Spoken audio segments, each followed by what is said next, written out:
prva ovakva neradna nedjelja za neke trgovce. Što mislite o tome? Pa mislim da to baš nije u redu, da treba raditi, ali treba adekvatno ljude platiti. Pa mislim da neradne nedjelje definitivno moraju biti. Što se tiče toga, ja volim da rade dućani jer smo se navikli na to, ali da nema toga navikli bi se i na drugo, tako da. Pa protiv sam i sama radim nedjeljom i sama sam u privatnom sektoru i mislim da je zabrana sama po sebi bez veze. Ljudi mogu izabrati, znam da su uvjeti koma za trgovce, mislim da se to treba drugačije regulirati, a nikako ne ovakvom zabranom rada.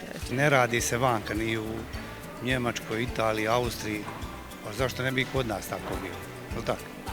Neradne nedjelje, novi zakon je sada na snazi, ovo je prva takva nedjelja. Što ti se čini, je li to dobra odluka ili je ipak trebalo drugačije?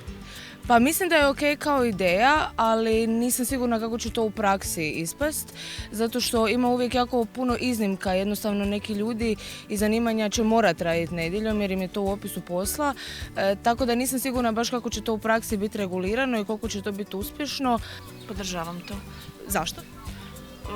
Pa zato što mislim da je nedjelja jednostavno takav dan da svako treba odmor i ne vidim zašto bi bile radne. Ja se prakticiram da si obavim sve toliko prije nedelje. Jer penzioner sam pa nisam imao vremena i ako se potpuno slažem i trebaju ljudi imati malo i odmora. Čini mi se kao dobar potez, mislim da je to vani u Europi već praksa dugo godina, tako da mislim da je i tu došlo vrijeme da se izrealizira, da se ljudi malo odmore.